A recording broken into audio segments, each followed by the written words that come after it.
नवरंगपुर सहर दे जाइछि 26 नंबर जातीय राजपथ। एही रास्तार दैनिक शह शह गाड़ी यातायात करुछि।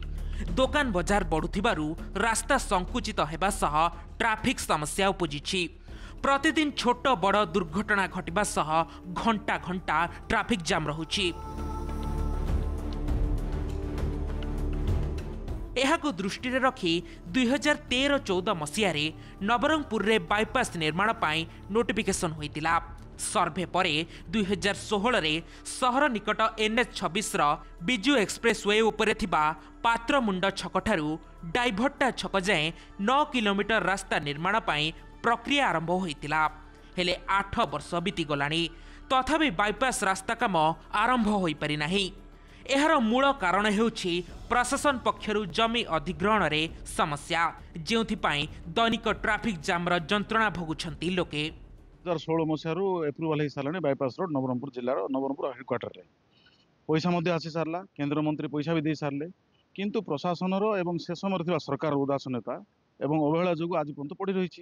किंतु बारंबार नवरंगपुर सहरवासी कि नवरंगपुर जिलावासी आम अनुरोध करुचु एवं दाबी रखुचु सरकार पाखे प्रशासन पाखे, किंतु काम हो पारुना। प्रति सप्ताह रे 5-6टा एक्सीडेंट होची, 2-3 जन मृत्युवरण करुछंती। जिला प्रशासन को सरकार को नवरंगपुर जिला तरफ विनीत अनुरोध, युद्धकालीन भित्तिरे NH काम आरंभ करा जाओ। नवरंगपुर बाईपास रास्तार 53 हेक्टर जमी अधिग्रहण करने को निष्पत्ति होइतिला, जेउथिरे 180 जनकर 41 हेक्टर व्यक्तिगत जमी थिबा बेले बाकी 12 हेक्टर जंगल और सरकारी जमी रही।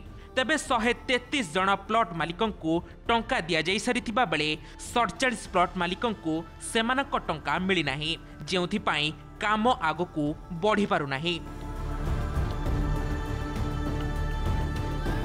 9 किलोमीटर रास्ता पाई जातीय राजपथ विभाग पक्षरु 168.95 कोटी टंका मंजूर होईछि। जमी हराइथिबा मालिकों को क्षतिपूरण टंका मिलिबारे विलंब घटुथिबारु असंतोष देखा देइछि। टंका न मिलिबा जाय रास्ता काम को विरोध करिबु बोली कहिसंती पीड़ित जमी मालिक। एई जो जगह रे मु ठियाउछि एई जगहटा हमर जाइछि सर, किंतु 2016 ठारू वर्तमान सुधा मते रजिस्ट्रेशन हेई पारलानी सर। वर्तमान जो बाईपास जाइछि बाईपास र पैसा हमें पाइनु, केमिति प्रशासन अधिकारी PWD को दे देले सर काम करिवा पई। सर जदि इडी काम जदि आरंभ हुए ताले हमें विरोध करिवु सर। मो सहित 35 लोक आउरी किनिथिले, 35 लोक जे किनिथिले से माने भी हिताधिकारी आज जे पैसा पाइ नांती। सेथि मध्यरु जणे दुई जण मरी मध्य गलेनी, किंतु पैसा पाइ नांती। मु अनुरोध करछि सरकार को कि एई समस्यार समाधान यथाशीघ्र करा जाओ। अधिग्रहण होई पारु नथिबा किछि जमी किणाबिका होइथिबारु ताहार पट्टा एवं दस्तावेज रे मालिकाना भिन्न रहुछि, जहा जिला प्रशासन एवं तहसील विभागर मुंड व्यथा साजिछि। अन्यपटे बड़का 47 प्लॉटर मालिकाना पाई तहसीलदार रिपोर्ट को अपेक्षा रही। रिपोर्ट आसिबा परे सही प्लॉट मालिकों को टंका देई जमी अधिग्रहण कराजिबो बोली कहिसंती उपजिल्लापाल। खूब शीघ्र 10% जमी अधिग्रहण चूड़ांत हेबा परे रास्ता काम आरंभ करने को संपृक्त विभाग को निर्देश दी जाइथिबा उपजिल्लापाल कहिसंती।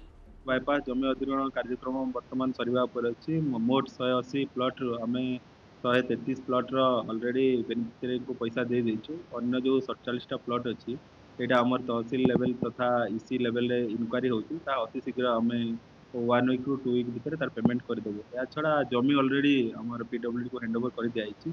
वर्तमान रास्ता तैयारी रे कोनोसी असुविधा नै। अनिश्चितता मध्य रे झुली रहिछि नवरंगपुर बाईपास रो भाग्य। ट्रैफिक समस्या से जुझुचंती नवरंगपुर वासी।